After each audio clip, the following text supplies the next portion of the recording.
Welcome to Paint Ed. PCA provides painting contractors with connections they need to grow their business. To find out more and to become a member, visit pcapainted.org. Find more great content just like this on PCA Overdrive.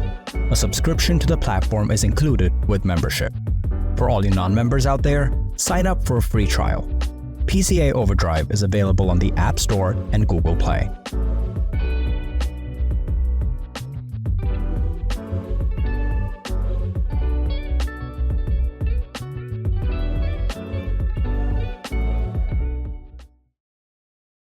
This episode is brought to you by 3M, Breakthrough Academy, and Painter Marketing Pros. Hey everyone, welcome back to Contractor Evolution, the podcast by Breakthrough Academy. What if you offered your potential customer a free vacation if they hired you by the end of the week? Gimmicky? Maybe. According to today's guest, it really works. John Dwyer, or JD for short, has built an entire business around incentive-based marketing. Or in other words, rather than resorting to price discounting to get more work, what if you looked at just adding more value instead? Sometimes that's something small, like a Happy Meal, and sometimes it's something big, like a free trip to Disneyland. In this episode, JD breaks down what he thinks are the 5 elements of a successful direct marketing response campaign, including what he calls the wow factor for incentive. This guy has got some serious out-of-the-box ideas, so buckle up, and let's get into it with JD. You're watching Contractor Evolution, the podcast by Breakthrough Academy, where we systemize contracting businesses for growth.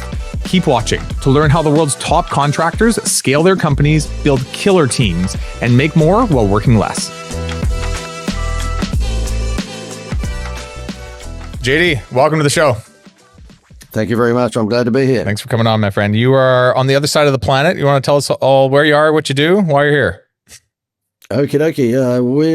I'm in Australia. I'm been married for about 1,000 years, and I have 6 millennial children who have left home but come home whenever they need money. So therefore, it's the normal parent trap. And yeah, we're on the Gold Coast in Australia, which is an hour flight north of Sydney. Awesome, man.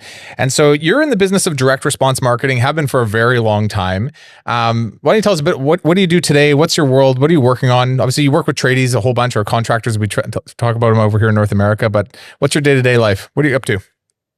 Yeah, okie dokie. Yeah, we tend to specialize, and my business is called the Institute of Wow.com. So therefore, as that name implies, the Institute of Wow, it's all about teaching tradies and other businesses just how to create wow factors to get more customers. And so we tend to concentrate on what we call emotional direct response tactics. And I'm sure you're probably familiar with a guy in America called Dan Kennedy, who's been doing that for 1,000 years as well. We know him all too well. Yeah, so we're sort of that version of him down under. However, we have plenty of clients in Europe and America as well. And the whole idea of this direct response marketing is to wow people in such a way with a Happy Meal toy, for example, that they take their eyes off the price. So the whole idea of any one of us in business is to actually wow someone so they don't look at our price. Okay. You already did that with me earlier before we prep. We'll talk about that in a bit. I'm curious on your end, why direct response? And for you, how long you've been doing this for a long time? Because I looked into you a little bit. You've been 30, 40 years, maybe longer. You've been at this for a while. Why direct response? I set the business up in 1832. 1832. All right. So you're a clone. But at some level, like you've stayed loyal to this for a very long time, and marketing has evolved so much. Every year it evolves. Why do you feel like this is a mainstay, and why have you stayed loyal to this way of marketing for so long? Yeah, look, I did come from a background of being a national marketing manager for a big supermarket chain here in Australia called Woolworths. And Woolworths are probably the biggest supermarket chain down under. And when I was with Woolworths, I had the opportunity to test what we call direct response marketing. Now, they had a brand like Nike or like Kellogg's or like Coca-Cola. They didn't really need to do any brand building. They had a great catchphrase, which they still use today, and that's Woolworths are the fresh food people. So they gave you the indication that they sold fresh food.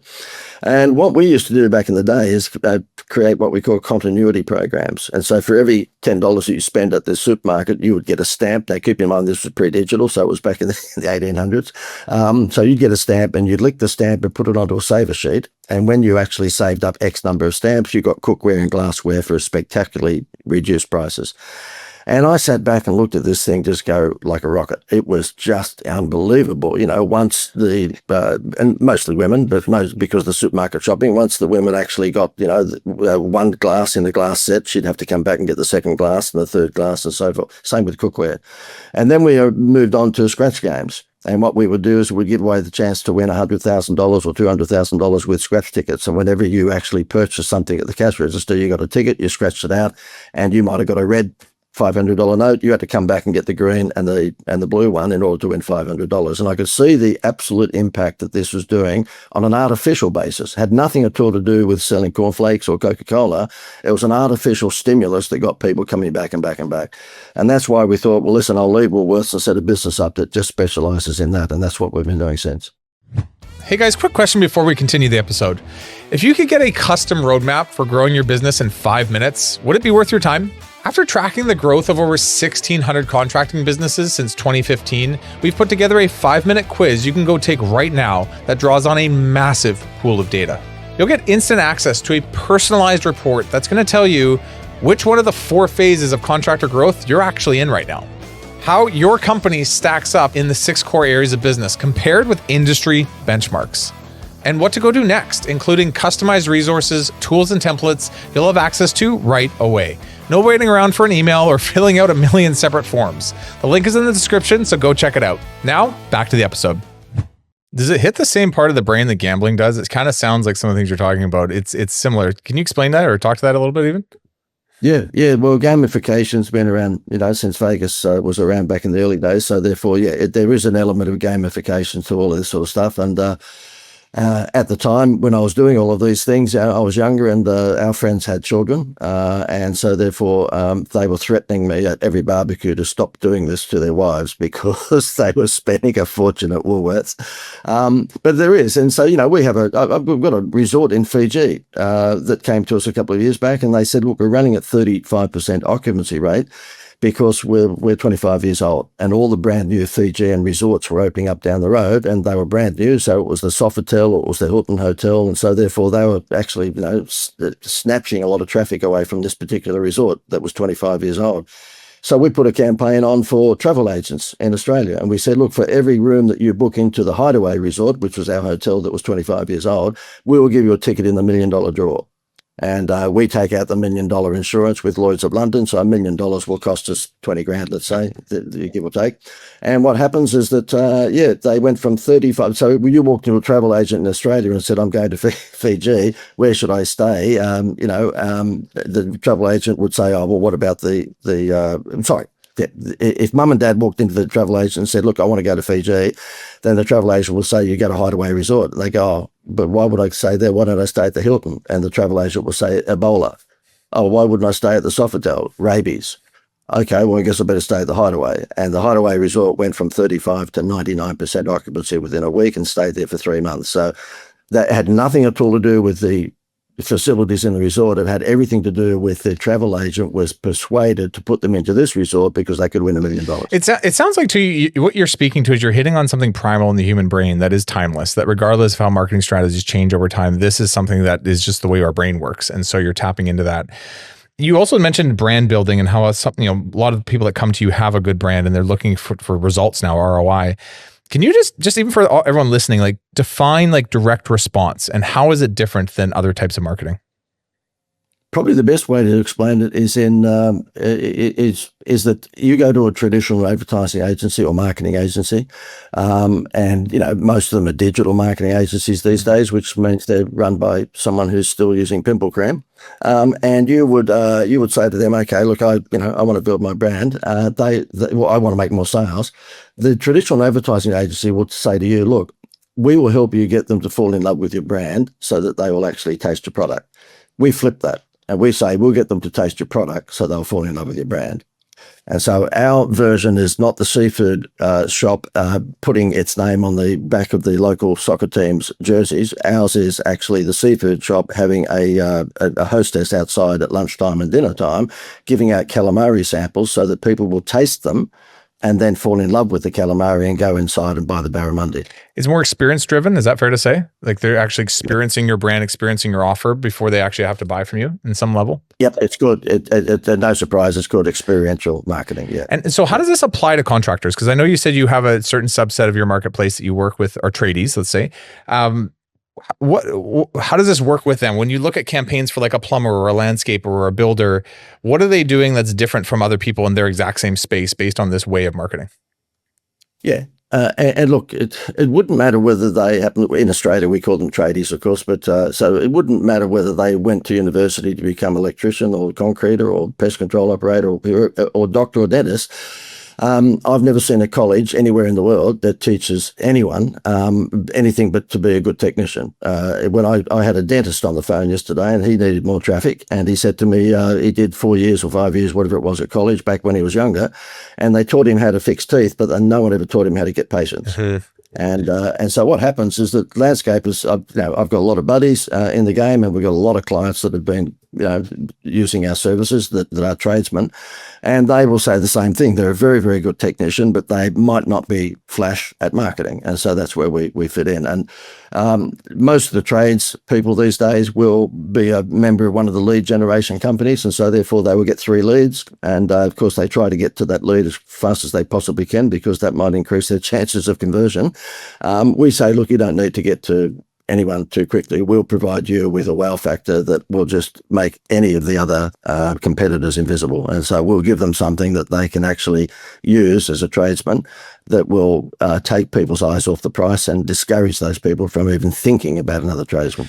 So can we do this today? Because I wrote down like what I think is like a 3 to 5 step formula. It's like problem, solution, wow factor, CTA, and then make sure you have some good tracking on this. Can we walk through these steps a little bit in context to a trades business or a tradie business so that we can just get some examples of how to do this for our own organizations? Is that cool? Yeah, pretty. You've almost nailed it. The 5 components of direct response marketing, as we interpret it, is number 1, highlight their problem. Number 2 is exaggerate their problem. Number 3, provide them the solution. Number 4, provide proof, which is normally testimonials. And then number 5, a strong CTA, call to action. So let's just use a solar dealer, for example. Problem, do you know that you are paying way too much for energy at the moment? And that is something that's fixable. Number 2, aggravate that problem or exaggerate it. And that is that energy bills are just going to go through the roof more and more and more and more. Number 3, we can fix the problem with our special solar package that we've got on at the moment, which comes with a free vacation. I'll talk about that in a second. Number 4, proof, and that is basically a whole bunch of people saying that this solar business has actually halved their energy bills or just basically obliterated them. And then number 5 is a strong call to action, and that strong call to action is let us do this by the end of the month and we'll give you a free vacation to Disney World. You follow those steps, it's pretty hard not to increase your conversion. We've got a solar dealer that's on the front page of my website, the Institute of Wow, and he actually ended up having to put on 12 staff because of this particular formula. Now, if you said to me, was he the norm? Probably not, because he actually joined all the dots. What happens with us, of course, is like the doctor that tells you to stop smoking, and then he looks out the windows, you're walking to the car park and you're lighting up a cigarette. I mean, yeah, we can only do so much. If someone doesn't join the dots, we can't do much about it. But this particular solar dealer joined all the dots right down to the free vacation. His conversion rate went from 44% up to just under 90%. Wow. Because when he walked in, there was 3 quotes on the table, and the housewife would say, look, we've got 3 quotes. You could see them there. And he would say to her, okay, well, listen, we're all within a few $100s of each other. If you make a decision by 5 o'clock today, I will gift you with a free family holiday to Disney World. And once that comes out, then it's all over. Right. You hit the lizard brain, and we're like, rah. Yes. So can we break these down a little? So what I wrote down: problem, exaggerate the problem, solution, proof, CTA with a wow factor. Is that the right? Okay. So let's go through this. Problems are problems. And how do you, as a, let's call it a solar installer, because that's the example you're giving me. How does a solar installer identify the right problem? Because there's so many versions of this problem that you could, basically come up with. I mean, some customers want it because it's going to save them on their energy bill. Some customers want it because they want energy independence. Some customers want it because whatever, it's going to save them money on something. It makes their roof look nice. Makes the roof look nice. Actually, I literally am looking into this right now because I'm getting my roof replaced, and I'm like, should I get solar shingles, and how much is that versus metal, and what's the advantage to getting, anyway. So everybody has different needs and different wants and has different perception of problems. How do you identify the right problem to go after? My best friend, ChatGPT. You just ask him; he'll tell you what's going on. And that's it. I mean, in the old days, as in only just a year or two ago, you would the answer to that would be, make sure that you ask potential customers, in other words, prospects, what is the biggest need that they have in your area? And if it happens to be, for example, you're a weight loss program, then of course it would be that they want to look good for summer. And so you would say, Jenny Craig, for example, the weight loss company, it would be, problem would be, are you overweight, not feeling good about yourself? Number two, it would be aggravate that problem. Do you know that summer is just weeks away? Don't you want to look good in your swimsuit? Number three, provide the solution, come on my dietary program and you look like a supermodel within 4 weeks. Number four, that is proof, and that's when you show the before and after shots. And then number five, a strong call to action, join my program and I'll give you a bloom. I've asked a few different marketers the same question. I'm going to ask you the same one. Is there something to be said about what everybody is thinking about, but nobody's actually verbally said? So it's something internal in their brain. And I gave this example on another podcast, and I'll give it to you as well. Imagine we're talking weight loss right now. So imagine you're driving down the highway and you see a sign that says, is your belly rubbing on your belt? Call this number. And what you're doing is you're speaking to a part of your brain where you're like, you know what I'm talking about, JD, right? Like you've eaten too much one day and you drive home and you can feel your belly rubbing on your belt and you're just like, oh God, I gotta lose weight. There's something about that emotional response that's like, I've never even told anybody of that before, but this ad is speaking to me. Is there a way to get to that depth when you're speaking to problem solution? And is it worth it even? Yes, spot on, absolute spot on. There are way too many agencies, advertising agencies out there that are just delivering catchphrases which rhyme. For example, I picked up a big building society many years ago, and I know you'll probably touch on it, but just in case you don't, I'll show off now. I got Jerry Seinfeld to do their advertising, and it was called the Greater Building Society. And the advertising agency before me, which was full of the ponytail brigade, they came up with a phrase for this building society. Wait for it. Sooner or later, it's the greater. Like, you just think to yourself, my God, how much did you pay an idiot to come up with that? I mean, all it was some, 23-year-old creative in the advertising agency decided that let's come up with something that rhymes and charge them $50,000 for it. Sooner or later, it's the greater. It's a wrong catchphrase anyway. It means when you've been everywhere else, sooner or later, you might come back to the greater, right? So therefore, is your belt rubbing against your tummy analogy is absolutely spot on. You've got to talk in real language. And of course, I don't think that the tradesmen who might be watching or listening to this need any convincing. The reason that they are in the business that they're in and they're doing quite well at it is because I'm sure they're down to earth. They're down to earth sort of people. They don't go on with a lot of the silly stuff that some of the bigger companies do, where they pay a fortune for a catchline like that. What I would suggest you do is, and again, look, I'm not being silly, but ChatGPT can fix all of this for you, is that you would purely and simply make sure that whatever the problem is that someone has, you explain that to them in a down-to-earth way, exactly the way that you just said. And one thing I'll throw out there is I've noticed when I talk to my customers about the tests that I have, you see them laugh or you see them lean in, you see an emotional response come out of it. And the ones that don't land, that are practical, that are like, yeah, like, of course, like people want to save money that's why they get solar. And they're like, yeah, they say, yeah, that is, versus like, totally, right? Like they lean into it. And so one thing it's like, I don't have I'm not a marketer. It's like, I think about these things, but I'm like, man, I look for an emotional response from my customer. Yeah. So not only am I doing what you just said, which is draw it from them. Once you think you've got it, bring it back to them and see the ones that make them laugh, or the ones that make them lean in, or the ones that make them get angry. But you're looking to elicit an emotional response. Absolutely. And, laugh is probably the number one that I've used over the years. I'll give you an example. There was a little country town here in Australia, and the lady who owned the hairdressing salon in the country town had basically the business to herself for, 25 years. There was no other hairdressing salon in town. And this little country town was a little bit like Andy Griffith's Mayberry, okay? There was one butcher, one baker, and so forth. Anyway, another lady came into town and opened up a hairdressing salon opposite this lady, okay? And this lady's name was Kimberly. And so Kimberly said to my wife, because my wife was going there to get her hair done, can you ask JD, has he got anything that can help me combat the lady across the road, because she's just come out with $10 haircuts for men.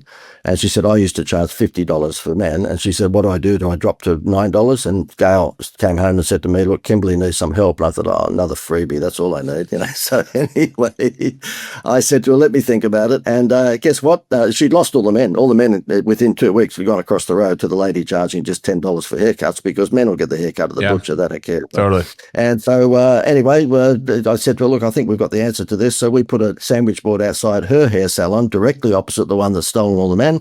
And the actual sandwich board just said, we fix $10 haircuts. See, that made me laugh. That's perfect. Yeah, actually, this reminds me of like an old Facebook reel or something, but it's guys, it's totally different stories. He's like standing out there with a sign that says free hugs. And then the other guy stands next to him that says hugs $1. And he's like, mine are better. and he took all the hugs from the other guy. There you go. Anyway. There you go.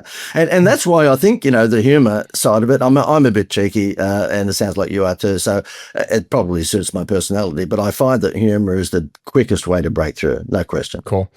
So problem, exaggerate the problem, look to maybe instill some sort of an emotional response, or go deeper if you can. And like you said, that can be ChatGPT could help you, or you might be creative in your own way. But I refuse to just settle for what everyone's just going to give me as this tagline that everyone else says. I'm always looking for that different maker when I can. And then solution. So how do you craft a standout fix? And almost the same question, but when it comes to the solution, do you need to be creative for this, or do you just need something that makes sense to your customer? Like, how do you think through the solution side of this? Normally tell the business owner to get out of the way and just feature on all of his advertising and marketing, his customers saying that he's a genius. So if you go on to any one of my web pages, I've got video after video after video. They're all 60 seconds saying this guy is an absolute marketing genius. He's done this. My turnover went from 2 million to 10 million within 1 year, and blah, blah, blah, blah, blah. I don't pay them to do any of that. If they, would I let them do it themselves? Not a chance, because I will get the worst testimonials you've ever seen in your life. So what I will do is a Zoom call. I will ask them a question: what was life like before JD, and what was life like after JD? And then we'll cut up the good parts and put them together in a little 60-second reel. I've got dozens and dozens and dozens of those. So when somebody hears me talk in a podcast like this, or if I'm doing a seminar or convention, and they are thinking, look, this guy's too good to be true, there's no way that he could have done all this sort of stuff, then we just direct them to those web pages, and my clients sell me for me. I don't need to sell. And that's what I would absolutely suggest to everyone who's in the trades business, is that if you've got happy clients, make sure you put your camera in front of them and get them to say nice stuff about you. Does quality matter? Does amount matter? Does is there any parameters to this, or it's just get them out there saying the right things to you? Like, how do you craft this? Yeah, there's no question that the results matter. That I showed off to you just a moment ago with that solar dealership, because he had a free vacation he could give away. Then he just closed 88% of leads rather than 42% or 44%, whatever it was. But basically he doubled them by giving away a Happy Meal toy. And so if he just said to me, look, I've been part of JD's marketing program, and he gave me an incentive, and you'd never even mentioned it was a free vacation to Disney World. He gave me an incentive, and that increased my business. That's not going to be anywhere near as hot as statistics. You want the statistics. Now, in tradies instances, the statistics may be that, we got our energy bill down by 80%, within the first 12 months after he put the solar stuff on my roof. If it was a concreter, he might say, listen, we actually ended up selling the house about 12 months later, and we paid $15,000 for him to put the driveway in, but we got an extra $50 or $60 or $80,000 because of the driveway was in the house when we sold it. So problem, solution, make them laugh, hit the center of who they are, proof, testimonials run first, maybe some statistical things to go along with it. And then CTA, you brought this up a few times now. So your call to action, how do you craft it? And then you add a wow factor, which let's speak to that as well. The best way I can explain this to any business owner, and particularly business owners that are doing less than, let's say, $5 million, because they're in, everybody's got a Coca-Cola competitor, what I call a 40-ton gorilla. My competitors are big advertising agencies. I don't have the resources that they do. We have a few members in our team, but certainly we can't combat with the big guys. So therefore, I actually say to them, look, when you buy into my program, you get me. you buy into their program and you're going to be sold by the old guy who's been doing this for 1,000 years, but you're going to get a 25-year-old that's going to look after your business. Good luck, And so I use me as that USP, the unique selling point. In terms of persuading someone to use your services when you are in a Me Too industry, and let's face it, every tradesman is in a Me Too industry. There's 1 million concrete, there's 1 million solar dealers, 1 million electricians, and you try distinguishing yourself from all of the others. It's not easy. Like Mrs. Smith, who wants electricians, she just wants electricians. It's kind of commodity driven at this point. Like everyone's feeling like they're the same contractor because they have the same general product to offer. So how do you do it? How do you do it? You got it. You steal the idea or swipe the idea that McDonald's came up with 44 years ago, and it's called a Happy Meal toy. And so, in my instance, we've got 6 children. They're grown up now and left home, but, we had 6 under 12 at one stage. And we must have given McDonald's $7 billion throughout that period of our life. And it had nothing to do with the Happy Meal box and the hamburger. It had everything to do with the Happy Meal toy. So we had 6 screaming kids in the car. The easiest fix to that, other than Finurgan, which I don't know if that was legal, but anyway, we gave them Finurgan every now and again that made them go to sleep. But other than that, then it was drive through McDonald's and get 6 Happy Meals and 6 toys, shut them up. Kellogg's have been doing it for about 50 years, toy in the bottom of the cornflakes box. Prime, Amazon does it with Prime. If you actually join their Prime membership club, then you get free shipping and free movies and all sorts of things. And the little coffee shop down the road from you probably does it, whereby they stamp the card, and when you get 10 stamps, you get a free coffee. But guess what? 97% of all businesses around the world have never used an incentive, and it's nuts. They should be using incentives, particularly if you're in a Me Too industry. I mean, you won't get much more Me Too than a tradie. That your stuff is like everyone else's, so you need a Happy Meal toy big time. So what are some examples of this? So some of our contractors, let's say they do $2,000 jobs, other ones do $10,000 jobs. Some of them do, $1 million jobs, right? Custom homes. How do you match the incentive with the revenue you're about to turn it out with the profit? Like, is there a calculation to make sure you're not overdoing it or underdoing it? It's the right incentive. And then let's get into some of maybe the ideas of what they could be, but just, cost by average job size. Is there a way to look at this in a practical way? Yeah, there is. If I walked into a menswear shop and wanted to buy a sports jacket and they gave me a skateboard, I would say that they're an idiot. And so therefore it needs to be message to market match.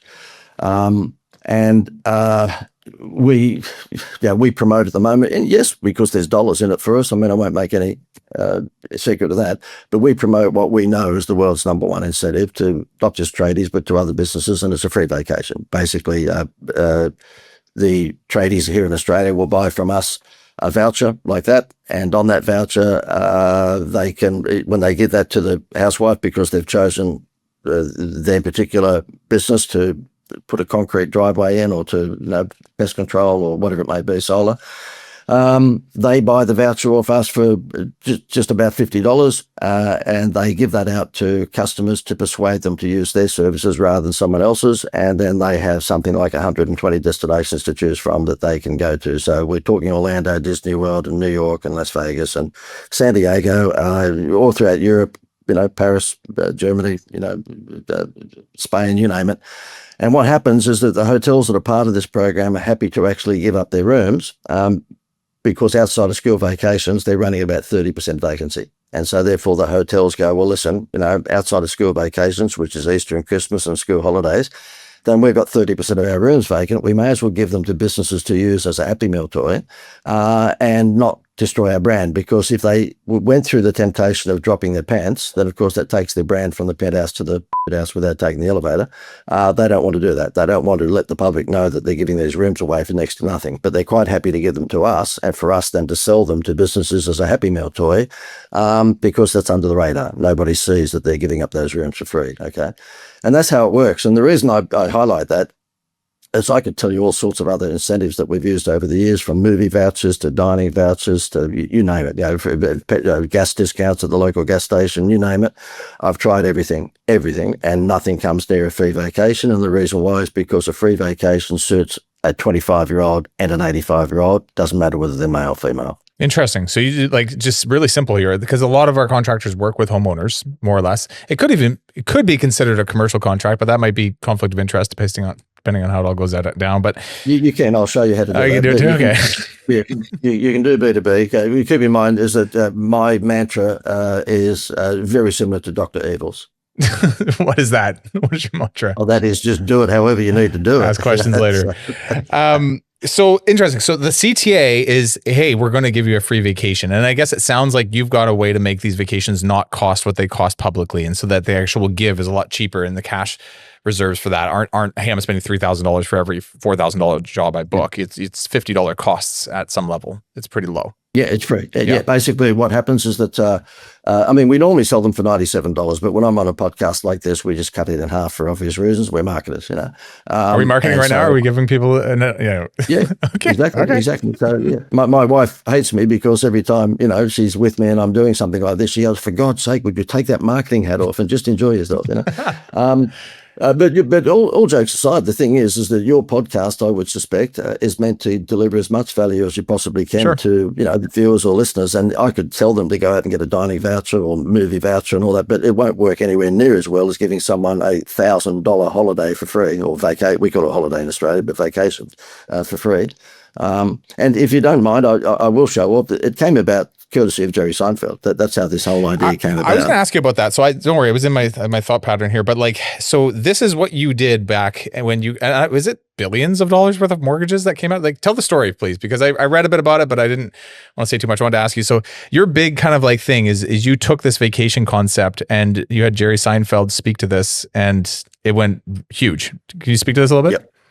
Yep, went ballistic. I'll do the really quick version, and that is that a building society in Australia called the Greater Building Society, they contracted me as a consultant to look after their marketing, and you've been using big agencies, and as I said, the big agencies, would come up with silly phrases like "sooner or later is the greater." That was the best they came up with, and they are in a sea of sameness. I mean, at the end of the day, if you buy Cadbury chocolate, it's different from the no-name chocolate. If you buy, Kellogg's cornflakes, it's different from the no-name cornflake. If you borrow $1 million from the Greater Building Society, it's no different from the $1 million from the Bank of America.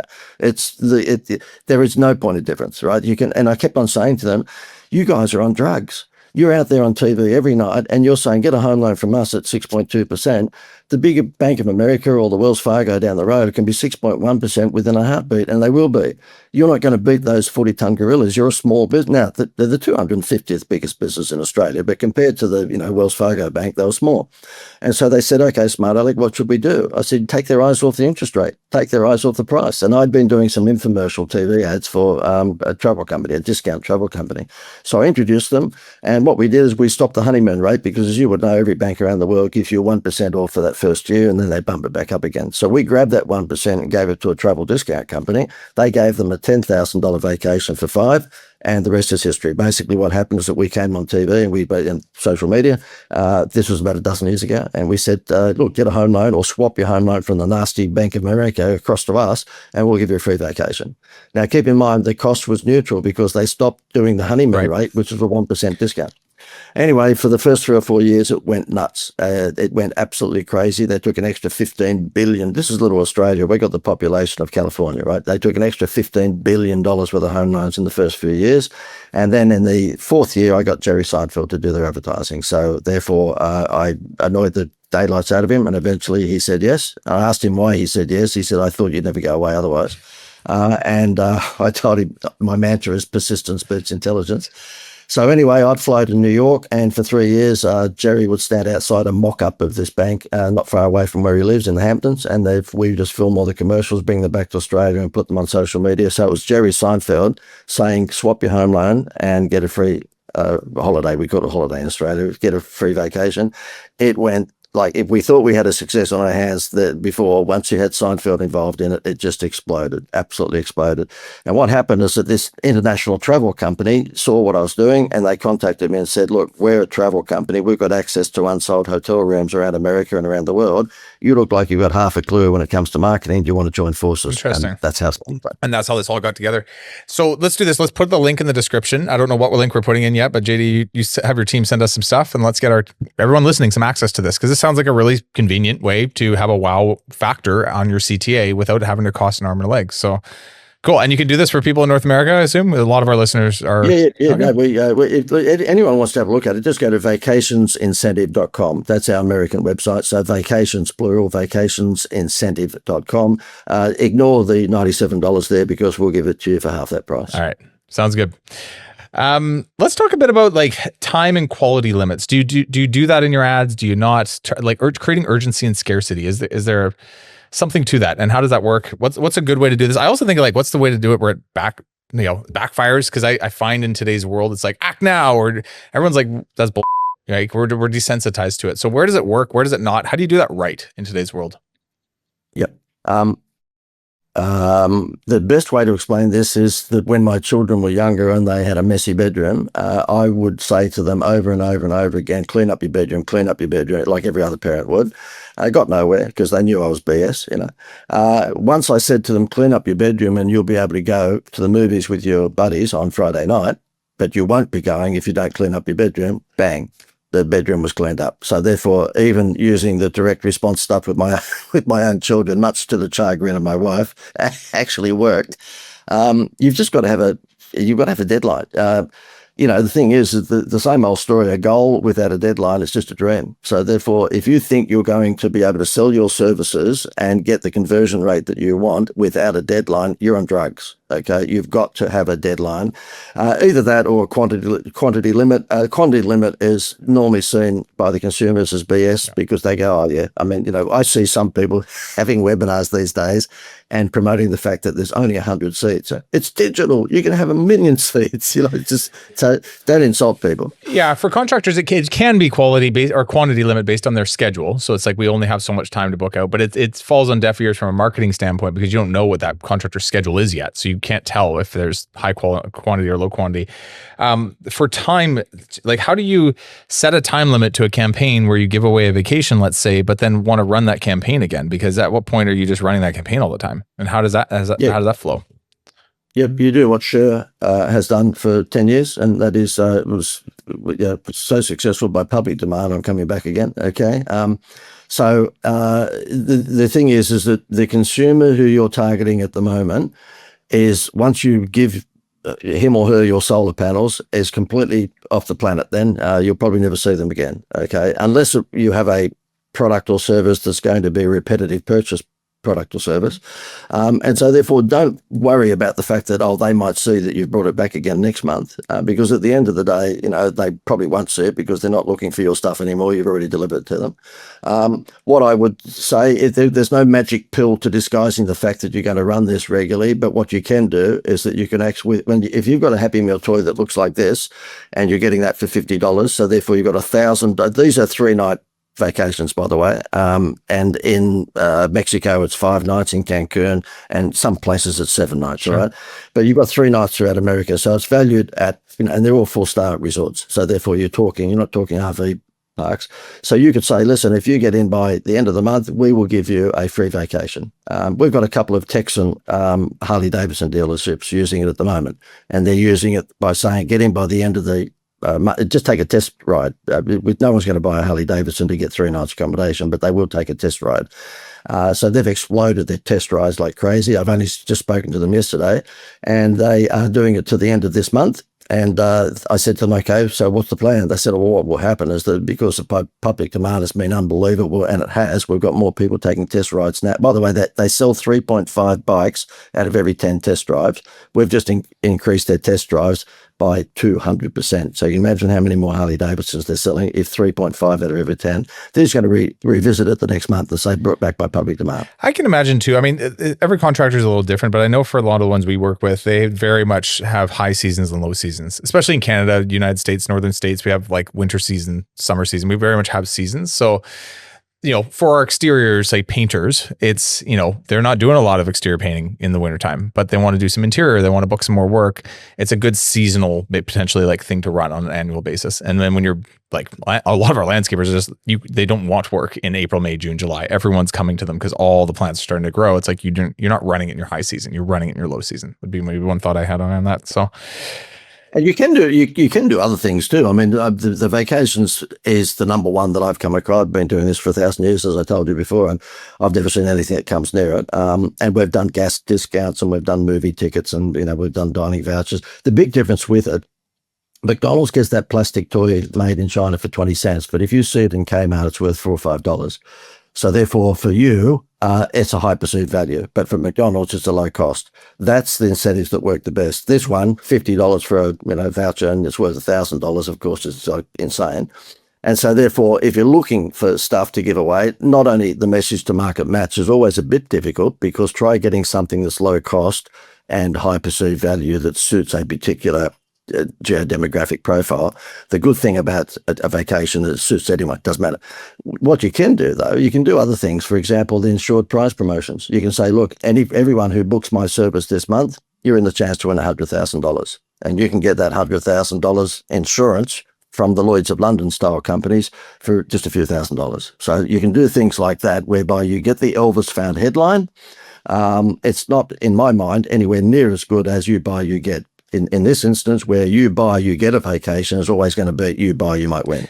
It's interesting. You've done this for a lot of years, and you found something that works, and you keep hitting it. And why change what works? Which is kind of like what I've learned in life a little bit. So cool. There's also this concept. I want to move into this one other thing you talk about is being the UN of authority in your space. Explain, like, what does that mean? I'm imagining like you're being friends with everybody. Explain this to me a little bit. Yeah, not so much UN as United Nations, but rather the UN. So my little catchphrase is they'll try and be the doctor, the dentist, the concreter, the electrician. In other words, you are unlike and you're unconventional. So it's just something, if I'm doing a seminar, or webinar, what have you, I try and leave them with something that's going to make them think about me. And so therefore, the best way to do that, aside from just case studies like we've just been going through now, is to give them some sort of mantra that, is a brain tattoo. And mine is, look, try and be the of your industry. So that means unusual or unconventional. Okay. And that can be via the speed that you work at. You can say, look, statistically, I'm the only tradesman in the United States of America that has a 94% turn up rate on time. So it could be that you're the only one in your particular industry that actually wears aftershave and you've got a uniform. That would be a big plus. It could be any number of things, but the thing is that you want to make sure that you are the Now, Gordon Ramsay is the in the chef world because he screams at people. You don't find too many other critics that do that. So try and be, I won't say like him, but try and be the of your industry. I saw a really good ad on Facebook we have, you guys have Black Friday out there? We have something called Black Friday. Yeah. It said, for Black Friday, we have no deals. Right, to capture your attention. Or another one that says, we are the most expensive in our space, and here's why. And it hit on all the pain points of why other stuff sucks. And you're just like, okay, cool. Actually, I clicked on that. I was like, I always pay attention to stuff on that because I'm like, for me anyways, in a lot of ways, like I am my own best customer. And so I always think about like, what are the things that attracts me and makes that basically the marketing message I might want to bring to my own organization. That's not true for everyone. I saw one on the freeway the other day. It was for a very expensive steak restaurant on the Gold Coast here in Australia. And it was, we have the best steaks in Australia and we are the worst vegetarian restaurant. Yeah.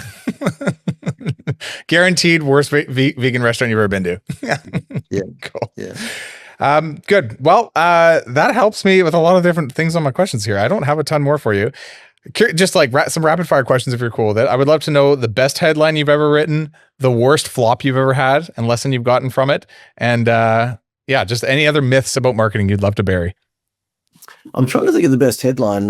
There was one many years ago, and gosh, my memory fails me. It was something, it was very similar to that steak and the vegetarian one that we just spoke of. It was something like the worst vegetarian meal of all time, and it was something to do with.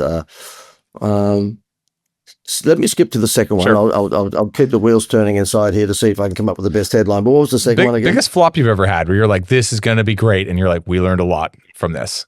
Oh, absolutely. Gosh, I've had if my wife was in my office at the moment, she'd say to you, what do you mean flop singular? We're talking flops, flops. Yeah. The thing is that my wife made a big mistake because her father was a compulsive gambler and lost, a number of homes on the horses over her period of being a teenager. And of course, she marries an entrepreneur. She was so silly. So yeah, look, it's been a roller coaster ride, and we've made it and lost it and made it and lost it, like all entrepreneurs. So therefore, there's been plenty of losses. I think the biggest flop that we had was that, and it was some years ago. So in my defence, I was a bit younger. I decided to come out with Christmas gift boxes, and what it was basically a cardboard box with all the Christmas stuff on the outside of it. And instead of buying a card, you could fill in the card on, you could fill in the Christmas card on the outside of it. And when you press the corner, the box would just come together like a shoebox. Okay. It would just pop up. And I'm thinking I'm a genius, of course. Well, it was the silliest idea that I think the world has ever seen. We produced a certain amount of them and sold them to a big retailer here in Australia. And I think they've still got them in their warehouse 30 years later. It was just a complete failure. But I've got to say, but I would have more failures in my early days than successes. And the beauty of that is, of course, you've heard the Michael Jordan thing, he missed more goals than any other basketball player in the world, but he shot more shots, And in my earlier days, I was silly. I had lots and lots of things that we threw money at and lost. But fortunately, when you get a bit older, as I am now, because of that training, the hit rate is much better these days. You learn from your mistakes. I didn't get into this as much, but when you are doing testing of new marketing ideas or something that's kind of a little bit out there, which sounds like it's a lot of what you do, how do you test it in a way where you get the right amount of data back, where you're like, okay, this was worth it, let's go, and not do what you just said, which is get really excited about an idea and just go all in and realize it doesn't work. I did this with something called Valpak years ago, where I put out 300,000 slips on Valpak and got 0 leads back. And I put a ton of money into it because it sounded like it made so much sense, but I didn't test it. How do you test something properly when it comes to some of these strategies to actually make sure it's valid and not something that you're just excited about? And look, these days, it's so much easier than back in those days. I mean, given that we're in the digital world now, you can test it. We're doing one at the moment. We have a side business that we've set up over the last 18 months. And I guess anybody in the marketing advertising game has dipped their toe into AI because it's basically the new fad, but it ain't going on. It's going to take over the world. I shouldn't have called it a fad. So we have a thing called AIGenienow.com. So AI Genie, as in GENI, AIGenienow.com. And what that is answering the phone for tradies. Okay, so basically we know they're under a sink or they're on top of a roof, so they can't get to the phone. So we answer the phone for them and charge them, wait for it, $10 a day. So it's $10 a day for a robot to answer the phone 24/7. And we've spent a lot of time on that over the last 18 months. Now, we're not the only player on the block, so therefore, I won't bore you with the details, but we distinguish our receptionist service very differently from most of the others because we're a marketing company. When we're launching it to tradies, which is only a few months ago, this is brand new, what I thought they would do is really get involved in a webinar, something like this, that would go for 50 minutes to 60 minutes, failed miserably. Their attention span is that of a goldfish because they've got so much going on in their lives. And so therefore we realized that was a complete failure. We would actually be lucky to get 20 or 30 tradies on every webinar. So what we did is that we just cut that webinar down to 6 minutes and we just drive traffic now from our Facebook ads direct to that 6-minute video. And not only do we get more turn-ups, but we get more conversions. So that was a massive mistake because we thought the tradesmen would have more time to watch a 60-minute or near enough 60-minute video, which is silly. But you're learning from your campaigns, which is important because I think for anyone listening who is an entrepreneur, you can put together the best campaign ever and hide it from public view and then put it out there and have it flop when it just could be one or two parts of it that are actually the problem, not the whole idea. You have to be able to decompartmentalize a little bit of the stages of what's going on to make the right decision about what to change versus just throwing the baby out with the bathwater. Is that fair? Yeah. And you know what, though? Where we missed the point too with the AI is that we were thinking that where the money we could make would be on inbound. And so therefore, whether it be a restaurant, I mean, the big industries that can't answer the phone are restaurants, hairdressers, tradesmen, and the list goes on. But they're the top three. And so therefore we thought problem solution, we'll highlight to them, look, if you're under a sink and you're a plumber, you can't get to your phone, we'll answer it for you. And we thought that pretty much all the money to be made out of AI was incoming. In other words, answering the phone. What we've discovered only in the last couple of months, that outgoing is where the big money is. So for example, we are starting tomorrow to ring 10,000. The robot will ring 10,000 people a week for a charity here in Australia. This charity helps basically feed hungry children who are going to bed at night, hungry. And they came to me about 6 weeks ago and said, listen, at the moment we have a telemarketing company of humans ringing 10,000 people a week, but they're taking a big percentage of what they earn because of the amount of people they've got to employ. And so therefore they might raise $20,000 or $25,000 a week, but they take 70% of it. So what we've done is that we've employed our robots now. We've done all the testing and it works like a dream. And so from tomorrow onwards, we'll ring, it doesn't matter whether it's 10, 20, 30, we can ring 30,000 a week. We can ring 10,000 a day. And so therefore the robots will be ringing people saying, listen, did you know that 1 in 6 children in Australia are going to bed hungry tonight? And if you would like to donate X number of dollars, let's say $50, guess what? We'll give you a free vacation. You're just bringing it back. Okay, let me ask you this before we end, because this is like sitting in my head the whole time we're talking. I respect your direct response approach. I think more of the world needs this, and especially in a world where I think a lot of people are more just about the brand and what looks good, and they want to. But I will say there is a line. How do you, as an entrepreneur, decide between direct response marketing and good brand? Because one can eat the other a little bit. If I'm not, like, I've seen this a little bit. How do you make that distinction properly and decide for those listening? Everyone, some people, it's all about their brand. Some people, they don't care at all. How do you determine that to make the right decision about how you do this? Yeah, look, the best example I can give for you is a hotel here on the Gold Coast called the Palazzo Versace. And as that Italian name infers, it's 6-star, 7-star hotel. We're talking chandeliers in the car park. I mean, it's a very expensive hotel. You won't get a room there for less than $1,000 a night in peak season, right?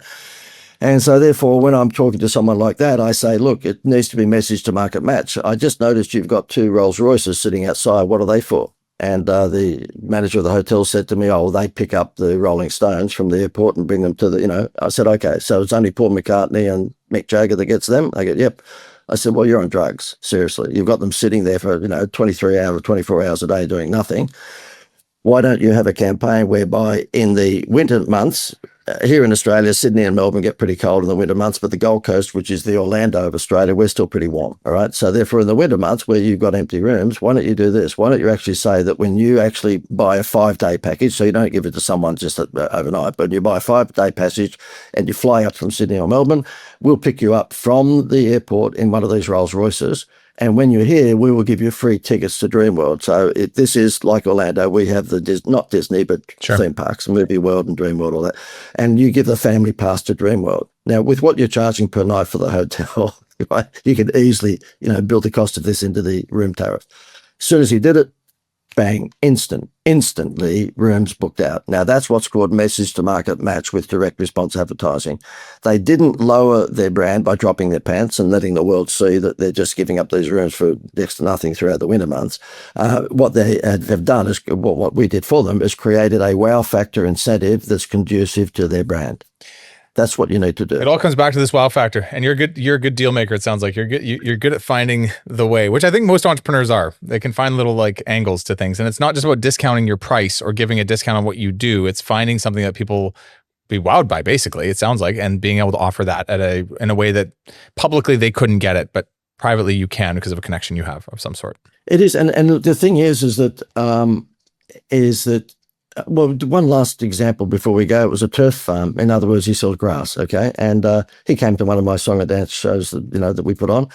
And he came up to me at the end of it. He said, look, I've got a bit of a challenge. He said, I've got 2 miles worth of grass at the moment on my turf farm that I can't get rid of. And I've got to get rid of it before spring because then I replant again. So obviously everyone with a turf farm needs to replant all the time. I said, well, who's your target audience? He said, landscapers. And I said, okay, what do you think a landscaper likes? And he goes, I don't know, you tell me. I said, I think 99% of them are men. I said, I think they like beer. So what we did is we said for every front yard and backyard's worth of grass, which in Australia would be 500 square metres of grass, we will give you a free carton of Crown Lager beer, which is a premium beer, okay? So it's not your normal tradie beer, it's a premium beer.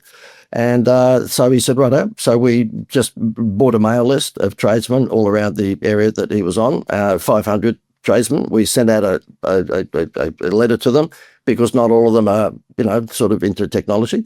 But we also sent an email and we just said, look, for every home's worth of grass you buy from us, we will give you a free carton of beer. He rings me 5 days afterwards and said, we've got a problem, which is something you don't want to get. I go, okay, what's the problem? He said, we've got no more grass. All the grass is gone, because he said, the guy that used to barter on price all the time, he said, I'd be $6 a square metre. He told me he could get it down the road for $5.50. He rang up and said, I want 18 homes worth of grass. I don't care when the grass gets here. I've got a party on Friday. I need the beer by Friday. Jeez. Good. Okay, JD, anything else to wrap us up? Any just like final words of advice for those listening? For some people, this is a concept they haven't touched much on, probably thought about maybe a little bit. Where do people start? What are your thoughts? All I would suggest to anyone, and I know we all fall into this trap when, you need some cash, and so you drop your price because that's a cash flow stimulant. All I would say is that instead of, if you are in a Me Too industry where your electrical services are the same as many others, or your solar panels are the same as others, or your kitchen renovation is very similar to others, if you are not, if you're like the 40-ton gorilla of your industry, then I would do everything I possibly can to stop price discounting and think alternatively with value adding. And value adding in my world happens to be coming up with a Happy Meal toy that's going to distinguish your business or your service or your offer from everyone else's. Cool. Love it. JD, thank you. Thank you for your approach. Thank you for being on with us. Have a good week and have fun living in the future in Australia. Let me know how tomorrow goes. My pleasure. It's my pleasure. Okay. See you, JD. See you. Thanks so much for watching. If you thought today's episode was awesome, it probably means you should subscribe. You're going to get more Contractor Evolution episodes in your feed, and I'll see you next week.